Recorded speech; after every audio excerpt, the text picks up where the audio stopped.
ആശ്വാസം നേടാം. ഹൃത്തിനുള്ളിൽ ജീവൻ നൽകും വചനം, തിരുവചനം.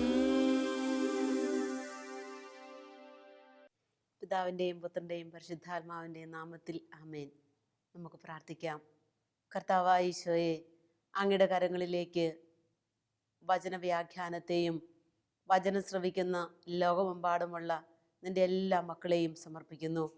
കർത്താവെ, അങ്ങയുടെ വചനമനുസരിച്ച് ജീവിക്കുവാൻ ഞങ്ങളെ ശക്തിപ്പെടുത്തണമേ. വചനം കേൾക്കുന്ന നിമിഷം തന്നെ ആവശ്യകമായ മനസ്സിന് സുഖവും ശരീരത്തിന് ആരോഗ്യവും അവിടുന്ന് പ്രദാനം ചെയ്ത് ഞങ്ങളെ എല്ലാവരെയും അനുഗ്രഹിക്കുമാറാകണമേ. ആമേൻ. നമ്മളിന്ന് ധ്യാന വിഷയമായിട്ട് എടുക്കുന്ന സുവിശേഷ ഭാഗം വിശുദ്ധ യോഹന്നാന്റെ സുവിശേഷം 12-ാം അധ്യായം 24 മുതലുള്ള തിരുവചനങ്ങളാണ്. വചനം ഇപ്രകാരം പറയുന്നു: സത്യസത്യമായി ഞാൻ നിങ്ങളോട് പറയുന്നു, ഗോതമ്പ് മണി നിലത്ത് വീണ് അഴിയുന്നില്ലെങ്കിൽ അത് അതേപടിയിരിക്കും. അഴിയുന്നെങ്കിലോ അത് വളരെ ഫലം പുറപ്പെടുവിക്കും. തൻ്റെ ജീവനെ സ്നേഹിക്കുന്നവൻ അത് നഷ്ടപ്പെടുത്തുന്നു. ഈ ലോകത്തിൽ തൻ്റെ ജീവനെ ദ്വേഷിക്കുന്നവൻ നിത്യജീവനിലേക്ക് അതിനെ കാത്തു സൂക്ഷിക്കും. വചനം പറയുകയാണ്. 24-ാമത്തെ വചനം: ഗോതമ്പ് മണി നിലത്ത് വീണ് അഴിയുന്നില്ലെങ്കിൽ അത് അതേപടി ഇരിക്കും. ഗോതമ്പ് മണിയുടെ സാഫല്യം എന്ന് പറയുന്നത് അത് അഴിഞ്ഞ് അതിൽ നിന്ന് ഒരു ജീവനിൽ നിന്ന് 1000 ഗോതമ്പ് മണികൾ പുറത്തേക്ക് വരുന്നു, ജീവൻ പ്രാപിക്കുന്നു എന്നുള്ളതാണ്. ഇതുപോലെ തന്നെ എൻ്റെ ജീവിതം, നിങ്ങളുടെ ജീവിതം, എൻ്റെ ജീവിതം എനിക്ക് തന്നെ ഉള്ളതാണെങ്കിൽ അതിനകത്ത് യാതൊരു സന്തോഷവും ഇല്ല. അത് അതേപടി ഇരിക്കും എന്നാണ് വചനം പറയുന്നത്. അഴിയുകയാണെങ്കിലോ ഈ ജീവിതം കൊണ്ട് അനേകായിര ജീവിതങ്ങൾ ജീവനിലേക്ക്, സമൃദ്ധിയിലേക്ക് കടന്നു വരും എന്നാണ് തിരുവെഴുത്ത് നമ്മളെ പഠിപ്പിക്കുന്നത്. ഈ കാലയളവ് നമ്മളൊന്ന് പരിശോധിക്കുകയാണെങ്കിൽ, ശ്രദ്ധിക്കുകയാണെങ്കിൽ, മനുഷ്യർക്കൊക്കെ താല്പര്യം അവനവന് വേണ്ടി തന്നെ ജീവിക്കാനാണ്. അവരിനു വേണ്ടി അഴിയുന്ന കുറച്ചു പേരെയൊക്കെ നമ്മൾ കാണുന്നുള്ളൂ.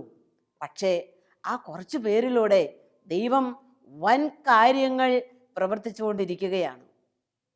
അവരിനു വേണ്ടി അഴിയാൻ ദൈവം നമുക്ക് തരുന്ന ഒരുപാട് മേഖലകളുണ്ട്. ദൈവം എനിക്ക് തന്ന കഴിവ്, ദൈവം നിനക്ക് തന്ന ആരോഗ്യം, ദൈവം നിനക്ക് തന്ന നിൻ്റെ നല്ല സമയം, ദൈവം നമുക്ക് തന്നിരിക്കുന്ന നമ്മളിലെ വ്യത്യസ്തങ്ങളായ കലകളുണ്ടല്ലോ, കഴിവുകളുണ്ടല്ലോ, അതെല്ലാം അവരിനു വേണ്ടി ഉപയോഗിച്ച് കഴിയുമ്പോൾ അതിൽ നിന്ന് അനേക ജീവിതങ്ങളാണ് പുറത്തേക്ക് കടന്നു വരുന്നത്. കഴിഞ്ഞ ദിവസം ഞാനൊരു ഭവനത്തിൽ ചെന്നപ്പോൾ അവിടെ ഷാലോം TV കണ്ടുകൊണ്ടിരിക്കുന്ന ഒരു സഹോദരി പറഞ്ഞ ഒരു കാര്യം എൻ്റെ മനസ്സിൽ ജീവിക്കുകയാണ്. ആ സഹോദരി പറഞ്ഞു, സിസ്റ്ററെ, ഇങ്ങനെയൊരു TV പ്രോഗ്രാം ഉള്ളതുകൊണ്ട് എന്നെപ്പോലെയുള്ള അനേകര് ഒത്തിരി കാര്യങ്ങൾ ചെയ്യുന്നു. അതിൽ കാണുന്ന നല്ല കാര്യങ്ങൾ കണ്ട് അവിടുന്ന് കിട്ടുന്ന ആ വലിയ ആന്തരിക പ്രചോദനം അനുസരിച്ച് തനിക്ക് തന്നിരിക്കുന്ന കഴിവ് ഉപയോഗിച്ച് ഒത്തിരി നല്ല കാര്യങ്ങൾ ചെയ്യുന്നുവെന്ന് ആ വീട്ടമ്മ പറഞ്ഞത് ഓർക്കുക.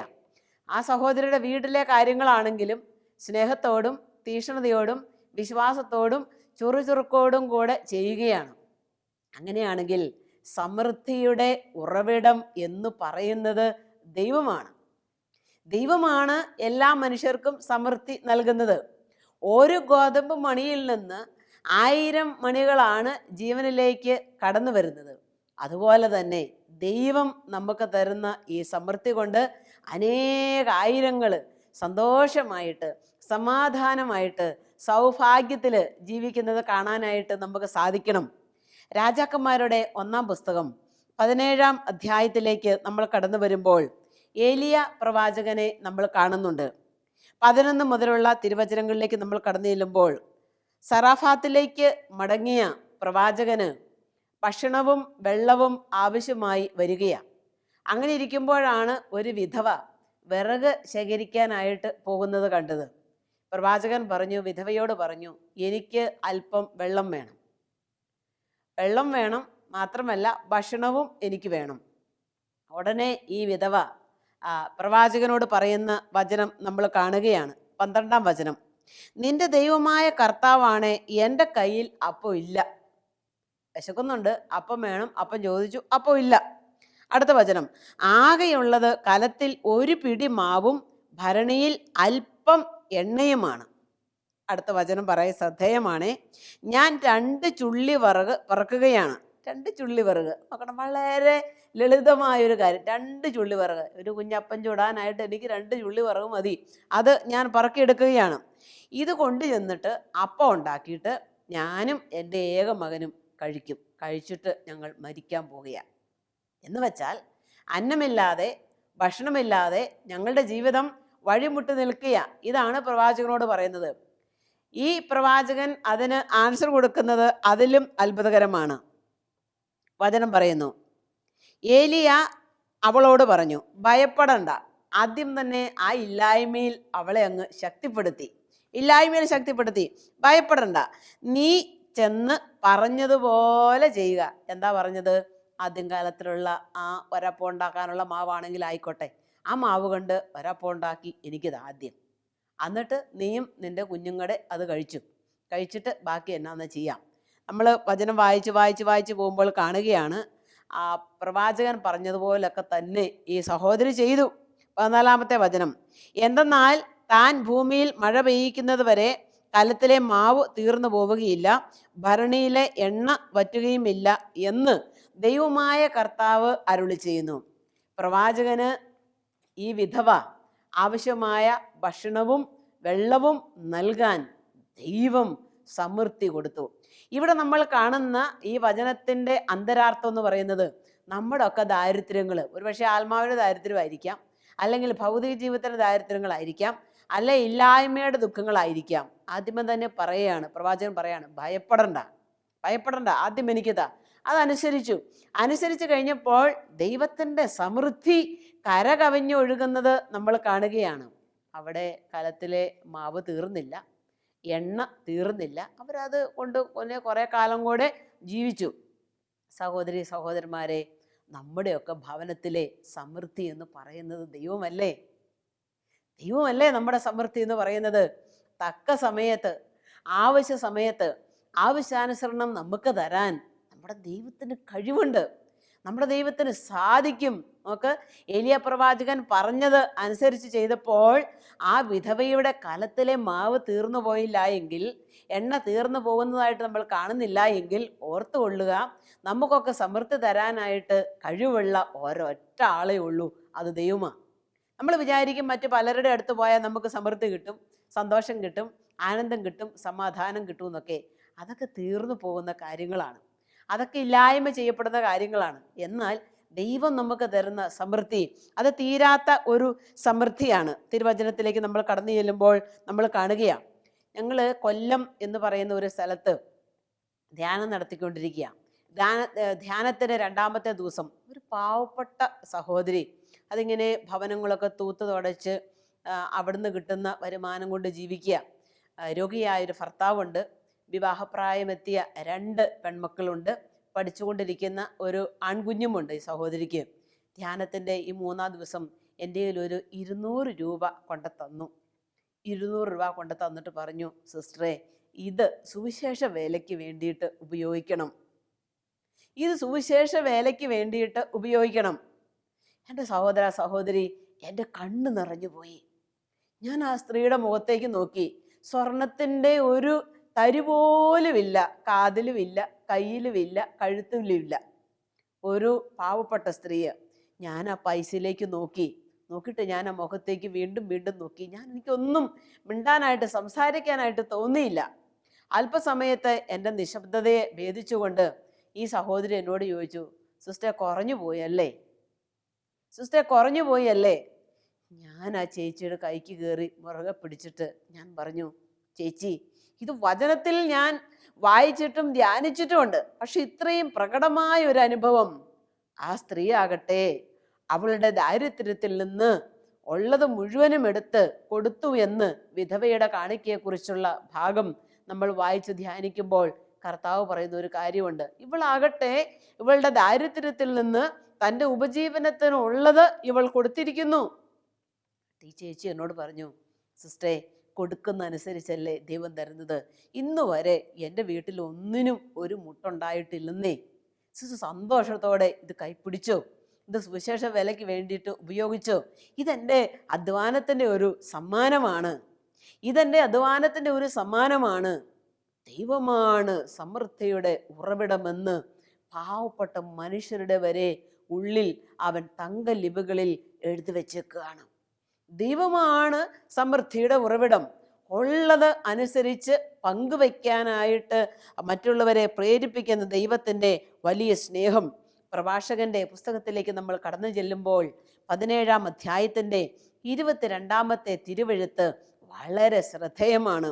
വളരെ മനോഹരമായൊരു വചനമാണത്. ഇപ്രകാരമാണ് അവിടെ പറയുന്നത്: മനുഷ്യന്റെ ദാനധർമ്മത്തെ മുദ്രമോതിരത്തെ എന്നതുപോലെ കർത്താവ് വിലമതിക്കുന്നു. മനുഷ്യന്റെ ദാനധർമ്മത്തെ മുദ്രമോതിരത്തെ എന്നതുപോലെ കർത്താവ് വിലമതിക്കുന്നു. അതെന്തൊരു സന്തോഷമാണ്!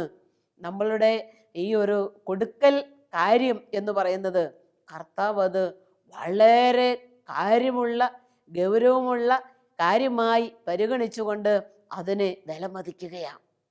നമ്മളൊക്കെ നമ്മുടെ ജീവിതങ്ങളെ വിലമതിക്കുന്നത് എവിടെയിട്ടാണ്? ഏത് മാനത്തിലൂടെയാ നമ്മൾ നമ്മുടെ ജീവിതങ്ങളെ വിലമതിക്കുന്നത്? കർത്താവ് ഇവിടെ വിലമതിക്കുക നിന്റെ ഈ ദാനധർമ്മത്തെ. നമുക്ക് എന്തെല്ലാം കർത്താവ് കനിഞ്ഞ് തന്നിട്ടുണ്ടല്ലേ.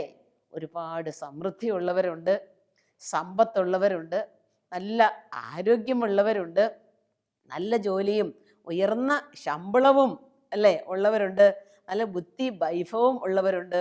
നമ്മളതെല്ലാം ദൈവം ആഗ്രഹിക്കുന്നത് പോലെ ദാനധർമ്മം ചെയ്യുന്നവരാണോ? ദാനധർമ്മം ചെയ്യുന്നവരാണോ? കൊടുക്കുന്ന ഒരു പ്രകൃതമാണ് എൻ്റെ ആത്മാവിൽ ഉള്ളതെങ്കിൽ, എൻ്റെ കുടുംബത്തിലുള്ളതെങ്കിൽ, എൻ്റെ കുഞ്ഞുങ്ങളിൽ ഉള്ളതെങ്കിൽ നമുക്കവിടെ വളരെ സന്തോഷം അനുഭവിക്കാനായിട്ട് സാധിക്കും. മത്തായി സുവിശേഷത്തിൻ്റെ 25-ാം അധ്യായത്തിൻ്റെ 42-43 തിരുവചനങ്ങളിലേക്ക് നമ്മൾ കടന്നു ചെല്ലുമ്പോൾ അവിടെ കർത്താവ് പറയുന്ന ഒരു കാര്യമുണ്ട്: എനിക്ക് വിശന്നു, നിങ്ങൾ ആഹാരം തന്നില്ല. ഞാൻ പരദേശിയായിരുന്നു, നിങ്ങൾ എന്നെ സ്വീകരിച്ചില്ല.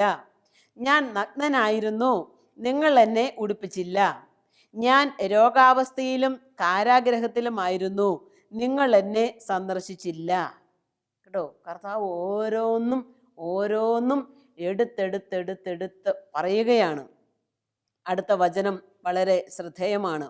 അപ്പോൾ അവർ ചോദിക്കും: കർത്താവേ, ഞങ്ങൾ നിന്നെ വിശക്കുന്നവനോ ദാഹിക്കുന്നവനോ പരദേശിയോ നഗ്നനോ രോഗിയോ കാരാഗ്രഹത്തിൽ കഴിയുന്നവനോ ആയി കണ്ടതും നിനക്ക് ശുശ്രൂഷ ചെയ്യാതിരുന്നതും എപ്പോൾ? നമ്മുടെ കൺമുൻപിലേക്ക് ദൈവം കൊണ്ടുത്തരുന്ന മക്കൾ ഒരു പക്ഷേ നഗ്നരായിരിക്കാം.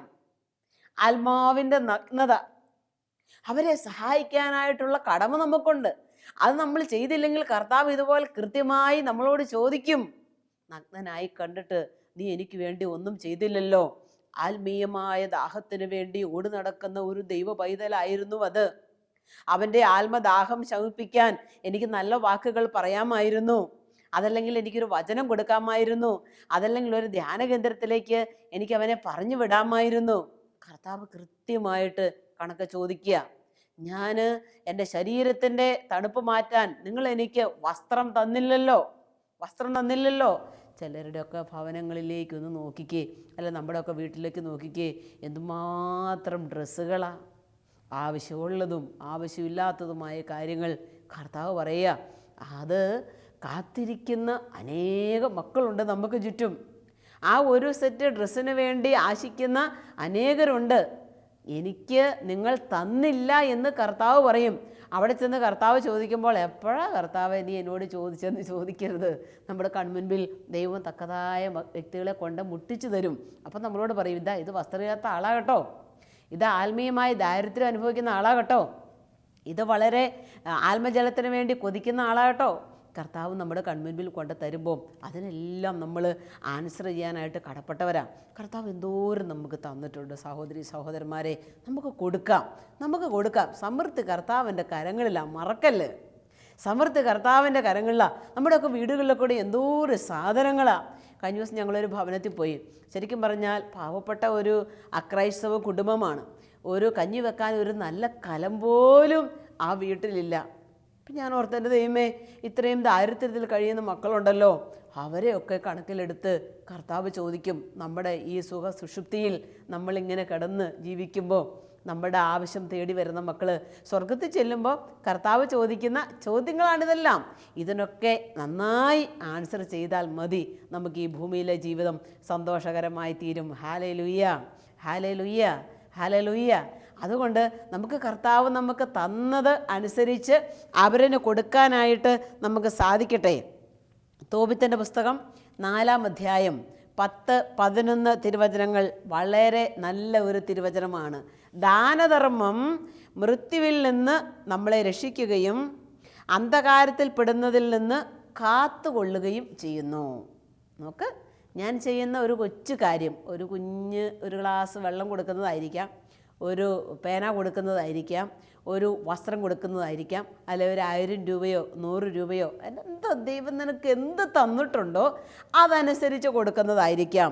പറയുകയാണ്, ദാനധർമ്മം മൃത്യുവിൽ നിന്ന് നിന്നെ രക്ഷിക്കും, മരണത്തിൽ നിന്ന് നിന്നെ രക്ഷിക്കും. ഞാൻ അറിയാവുന്ന ഒരു സഹോദരനുണ്ട്, ഒരുപാട് സഹായിച്ചിട്ടുണ്ട് സുവിശേഷ വേലകളിൽ. ആ സഹോദരൻ ലിവർ സിറോസിസ് ആയിട്ട് ആശുപത്രിയിൽ കിടക്കുകയാണ്. കാണാനായിട്ട് ചെന്നപ്പം അദ്ദേഹം പറഞ്ഞു, സിസ്റ്റർ, ഡോക്ടർ എന്നോട് പറഞ്ഞേക്കുന്നത് മാക്സിമം ഒരു 6 മാസം കൂടെ ജീവിക്കുന്ന. ഒത്തിരി ഉണ്ട് അദ്ദേഹത്തിന്, ഭൗതിക സമ്പത്ത് ദൈവം കൊടുത്തിട്ടുണ്ട്. പക്ഷേ അതനുസരിച്ച് ഇദ്ദേഹം ഇങ്ങനെ വിതരണം ചെയ്യുന്ന ഒരു നല്ല മനുഷ്യനും കൂടിയാണ്. അദ്ദേഹത്തിന് വേണ്ടി പ്രാർത്ഥിച്ച് ആശുപത്രിയിൽ നിന്ന് ഇറങ്ങിപ്പോരുമ്പോൾ അദ്ദേഹത്തിൻ്റെ ഭാര്യ പറഞ്ഞൊരു കാര്യം എൻ്റെ മനസ്സിൽ ഇന്നും ജീവിച്ചിരിപ്പുണ്ട്. ഒരു കൊച്ചു കാര്യമാണ് പറഞ്ഞത്. പറഞ്ഞു, സിസ്റ്ററെ, ചേട്ടായിയെ പോലെ ദാനധർമ്മം ചെയ്യുന്ന ഒരാൾ ഞങ്ങളുടെ ആ ദേശത്തില്ല. അതുകൊണ്ട് എനിക്ക് നല്ല വിശ്വാസമാണ് ചേട്ടായിയുടെ ആയുസ് ദൈവം നീട്ടിക്കൊടുക്കുന്നു. അപ്പം ഞാൻ ഓർത്ത്, തോബിത്തിൻ്റെ പുസ്തകത്തിൽ ഈ പറയുന്ന 4-ാം അധ്യായത്തിൽ 10-11 തിരുവെഴുത്ത് എത്ര അന്വർത്ഥമാണ്. അതിനുശേഷം ഇദ്ദേഹത്തിന് 6 മാസം വൈദ്യശാസ്ത്രം കാലാവധി എഴുതിയെങ്കിലും ഈ സഹോദരൻ പിന്നെ 4 വർഷം കൂടെ ജീവിച്ചെന്നുള്ളതാണ്. 4 വർഷം കൂടെ. നോക്ക്, ദാനധർമ്മം മൃത്യുവിൽ നിന്ന് നമ്മളെ രക്ഷിക്കുന്നു. അടുത്ത വചനം, അന്ധകാരത്തിൽ പെടുന്നതിൽ നിന്ന് നമ്മളെ കാത്തുകൊള്ളുന്നു. എന്തോരം അന്ധകാരങ്ങളിലാണ് ദിനംതോറും നമ്മൾ ചെന്ന് വീഴുന്നത്. വാക്കുകൊണ്ടുള്ള അന്ധകാരം അല്ലേ? ദൈവം നമുക്ക് തന്ന സാധ്യതകൾ ഉപയോഗിച്ച് പാപത്തിൻ്റെ അന്ധകാരത്തിൽ നമ്മൾ ചെന്ന് പെടുന്നു. പാപത്തിൻ്റെ നീർക്കെട്ടിൽ നമ്മൾ ചെന്ന് കുടുങ്ങുന്നു. മാനസിക ശാരീരിക പ്രലോഭനങ്ങളിൽ നമ്മൾ കുടുങ്ങുന്നു. ആ അന്ധകാരത്തിൽ നിന്നൊക്കെ ദാനധർമ്മം നമ്മളെ രക്ഷിക്കുന്നു എന്നാണ് തിരുവചനം പറയുന്നത്. ലൂക്കാസ് സുവിശേഷത്തിലേക്ക് കടന്നു ചെല്ലുമ്പോൾ 3-ാം അധ്യായത്തിൻ്റെ 11-ാമത്തെ വചനം ഇപ്രകാരം പറയുകയാണ്, നിങ്ങളിൽ 2 ഉടുപ്പുള്ളവൻ 1 ഇല്ലാത്തവന് കൊടുക്കട്ടെ. നിങ്ങളിൽ 2 ഉടുപ്പുള്ളവൻ 1 ഇല്ലാത്തവന് കൊടുക്കട്ടെ. ഭക്ഷണം ഉള്ളവനും അങ്ങനെ ചെയ്യട്ടെ. ഞാൻ നേരത്തെ ആയിരുന്ന ധ്യാന സെൻ്ററിനോടടുത്ത് ഞങ്ങൾക്കൊരു ബാലഭവനുണ്ട്. ആ ബാലഭവനിൽ നഴ്സറി ക്ലാസ് മുതൽ SSLC വരെയുള്ള കുഞ്ഞുങ്ങളാണ് പഠിക്കുക. അപ്പോൾ അവിടെ ചില ബർത്ത്ഡേ നാളുകളിലൊക്കെ ചില കുടുംബസമേതം അവിടെ വരാറുണ്ട്. ഞാനന്ന് ആ ബാലഭവനിലുള്ള ഒരു ദിവസമാണ്. ഒരു 4 വയസ്സുള്ള ഒരു കുഞ്ഞിൻ്റെ ബർത്ത്ഡേ ആഘോഷിക്കുകയാണ്. അവർ 4-5 ഉടുപ്പൊക്കെ ആയിട്ട് അവിടെ ബാലഭവനിൽ വന്നു. ബാലഭവനിൽ വന്ന് ഈ കൊച്ചിൻ്റെ പ്രായത്തിലുള്ള പിള്ളേർക്ക് വേണ്ടി പാകമായ ഉടുപ്പുകളാണ് എല്ലാം മേടിച്ച് നല്ല കടലാസിലൊക്കെ മനോഹരമായി പാക്ക് ചെയ്ത് കൊണ്ടുവന്ന് ഈ തരപ്പിടിക്കാർ പിള്ളേരെ വിളിച്ച് സിസ്റ്റർ അവിടെ നിർത്തി. എന്നിട്ട് ഇതൊരു ആങ്കൊച്ചാണ്. ഈ കൊച്ച് അവൻ്റെ കുഞ്ഞു കരങ്ങൾ കൊണ്ട് ഈ സമ്മാനം എടുത്ത് അവിടെ നിൽക്കുന്ന പിള്ളേർക്കെല്ലാം വിതരണം ചെയ്യുക. പെൺകുട്ടികൾ മാത്രമേ ഉള്ളൂ ഞങ്ങളുടെ ബാലഭവനിൽ കൊടുത്തുകൊണ്ടിരിക്കുക. അതാ കൊടുക്കുന്ന സമയത്ത് ഞാനൊരു കാര്യം ശ്രദ്ധിച്ചു. ഈ കൊടുത്തുകൊണ്ടിരിക്കുന്ന കുഞ്ഞിൻ്റെ മുഖത്തിൻ്റെ സന്തോഷം, ഒരു വിടർന്ന അവസ്ഥ കണ്ടിട്ട് ഈ കുഞ്ഞിൻ്റെ പിതാവ് കണ്ണു തുടയ്ക്കുക. എന്ത് സന്തോഷത്തിൻ്റെ കണ്ണുനീരാണ് കേട്ടോ, സന്തോഷത്തിൻ്റെ കണ്ണുനീരാണ്. കൊച്ചിനെ കൊണ്ട് ഈ വലിയ സത്പ്രവർത്തികൾ ഈ പിതാവ് ചെയ്യിച്ചുകൊണ്ടിരിക്കുക. തൻ്റെ പ്രവൃത്തികളിൽ ഈ കുഞ്ഞ് കൊടുക്കുന്ന ആ പ്രവൃത്തിയിൽ സന്തോഷം പൂണ്ട് ഈ പിതാവിൻ്റെ സന്തോഷം സങ്കടത്തിൻ്റെ സന്തോഷമായി പുറത്തേക്ക് വരുന്നത് കാണാനായിട്ട് സാധിച്ചു. നോക്ക്, ഇവിടെ വചനം പറയുകയാണ്, നിങ്ങളിൽ 2 ഉടുപ്പുള്ളവൻ 1 ഇല്ലാത്തവൻ കൊടുക്കട്ടെ. അങ്ങനെയാണെങ്കിൽ പ്രിയപ്പെട്ട സഹോദര സഹോദരി, ഈ വചനം കേട്ടുകൊണ്ടിരിക്കുന്ന നിങ്ങളുടെ വീട്ടിൽ നിന്ന് എന്തെല്ലാം സാധനങ്ങൾ ഇറങ്ങിയാലാ, എന്തോ ഒരു സമ്പത്ത് ഇറങ്ങിയാലാ. ബെഡ്റൂമിലേക്ക് കയറുമ്പോൾ ആവശ്യമില്ലാത്ത എന്തോരം സാധനങ്ങൾ അവരുടെ കരങ്ങളിലേക്ക് എത്തിയാലാ. ആ മണിപ്പേഴ്സേ അങ്ങ് തുറക്കുമ്പം അതിനകത്തുനിന്ന് എത്ര രൂപ മറ്റുള്ളവരുടെ കരങ്ങളിലേക്ക് എത്തിയാലാ. എത്തിക്കണം. കർത്താവ് നിങ്ങളെ അതിനെ സഹായിക്കും. വചനം പറയുകയാണ്, 2 ഉടുപ്പുള്ളവൻ ഇല്ലാത്തവന് കൊടുക്കട്ടെ. അതുപോലെ തന്നെ ഭക്ഷണമുള്ളവനും അങ്ങനെ തന്നെ കർത്താവിൻ്റെ സ്നേഹം അനുഭവിക്കുന്നവരൊക്കെ അത് ചെയ്യും. ആ പങ്കുവയ്ക്കലിൻ്റെ സന്തോഷം അനുഭവിക്കും. സക്കേവൂസിൻ്റെ ഭവനത്തിലേക്ക് കർത്താവ് കയറി ചെന്നില്ലേ? കയറി ചെന്ന് സക്കേവൂസുമായിട്ടുള്ള സംഭാഷണത്തിൻ്റെയൊക്കെ പര്യവസാനം സക്കേവൂസ് പറഞ്ഞില്ലേ, കർത്താവേ, എൻ്റെ സ്വത്തിൽ പകുതി ഞാൻ ദരിദ്രർക്ക് കൊടുക്കുക കേട്ടോ. അപ്പോൾ നമുക്ക് ദൈവത്തിൻ്റെ സ്നേഹം അനുഭവിച്ചു കഴിഞ്ഞപ്പോൾ അത് കൊടുക്കണം എന്നുള്ള ചിന്തയിലേക്ക് കടന്നു വരുന്ന സക്കേവൂസിനെ നമ്മൾ കാണുകയാണ്. ഞാൻ ഓർക്കുക, ധ്യാന സെൻ്ററിലേക്ക് വേണ്ടി ഒരു സഹോദരന് അവിടുത്തെ ശുശ്രൂഷകൾക്ക് വേണ്ടി ഒരു 10,000 രൂപ എൻ്റെ കയ്യിൽ തന്നു. ഞാൻ ഈ 10,000 രൂപ കൊണ്ട് യേശുപിതാവിന് മുന്നിൽ കൊണ്ടുവച്ചിട്ട് ഞാൻ പ്രാർത്ഥിച്ചു, യേശുപിതാവേ, ഇനിയും ആ കുടുംബത്തിന് എനിക്ക് 10,000 തന്നു, 20,000 തിരിച്ചു കൊടുക്കണമേ. ഒരു പ്രാർത്ഥനയൊക്കെ പ്രാർത്ഥിച്ച് ആ പൈസയും കൊണ്ട് അത്യാവശ്യ കാര്യങ്ങളൊക്കെ ചെയ്തു. അതെല്ലാം കഴിഞ്ഞ് ഒരു 2 ആഴ്ച കഴിഞ്ഞപ്പം ഈ സഹോദരി ഫോൺ വിളിച്ചിട്ട് പറയുകയാണ്, സിസ്റ്ററെ, ഞാനവിടെ എനിക്കുള്ളതിൻ്റെ 10,000 രൂപ തന്നില്ലേ, കർത്താവിത എൻ്റെ കൊച്ചിന് വലിയൊരു ജോലി, ഒരിക്കലും പ്രതീക്ഷിച്ചിരുന്നില്ല അത്രയും ഉയരങ്ങളിലുള്ള ഒരു ജോലി, എൻ്റെ മോന് കർത്താവ് വലിയൊരു ജോലി നൽകി അനുഗ്രഹിച്ചെന്ന്. നോക്ക്, കൊട് നിനക്ക് തരപ്പെടും. അത് കർത്താവിൻ്റെ വചനമാണ്. അത് മാറ്റപ്പെടാത്ത വചനമാണ്. അത് മാറിയേലാത്ത വചനമാണ്. അവിടെ നമുക്ക് സഹായിക്കാം. ദൈവം നമുക്ക് തന്നതൊക്കെ അവരെന്നും കൂടെ പങ്കുവെച്ചു കൊടുത്തുകൊണ്ട് അവരുടെ ആ സന്തോഷം നമ്മളുടെ ആനന്ദത്തിൻ്റെ കണ്ണുനീരായി പുറത്തേക്ക് വമിക്കാൻ തക്കതുപോലെ നമുക്ക് അവരെ സഹായിക്കാനായിട്ട് സാധിക്കട്ടെ. ഏലിയ പ്രവാചകൻ വിധവയോട് പറഞ്ഞതുപോലെ, ഭയപ്പെടണ്ട, കർത്താവ് തരും, ഭയപ്പെടണ്ട, കർത്താവ് തരും. കർത്താവ് പറയുകയാണ്, കൊട് നിനക്ക് തരപ്പെടുമെന്ന്. നമുക്കുള്ളതെല്ലാം അവരിന് വേണ്ടി പങ്കുവയ്ക്കാനായിട്ട് തീരുമാനമെടുക്കാം. കണ്ണുകളടയ്ക്കാം, നമുക്കൊരു നിമിഷം പ്രാർത്ഥിക്കാം. കർത്താവേ, അവിടുന്ന് ഞങ്ങളോട് പറഞ്ഞ വചനം ഞങ്ങളുടെ മനസ്സിന് ആനന്ദവും സന്തോഷവും സമാധാനവും പ്രദാനം ചെയ്യുന്നു. ഈശോയെ, നീ ഞങ്ങൾക്ക് തന്നതെല്ലാം മറ്റുള്ളവർക്ക് വേണ്ടി കൂടി ഉള്ളതാണ് എന്നുള്ള ആ വലിയ തുറന്ന ഹൃദയത്തോടുകൂടെ ജീവിക്കുവാൻ, പ്രവർത്തിക്കുവാൻ, അവരിന് കൊടുക്കുവാൻ, സഹായിക്കുവാൻ ഞങ്ങളെ ശക്തരാക്കണമേ. വചനമായ ഈശോയെ ഞങ്ങളെ അനുഗ്രഹിച്ചാലും. പിതാവിൻ്റെയും പുത്രൻ്റെയും പരിശുദ്ധാത്മാവിൻ്റെയും നാമത്തിൽ ആമേൻ.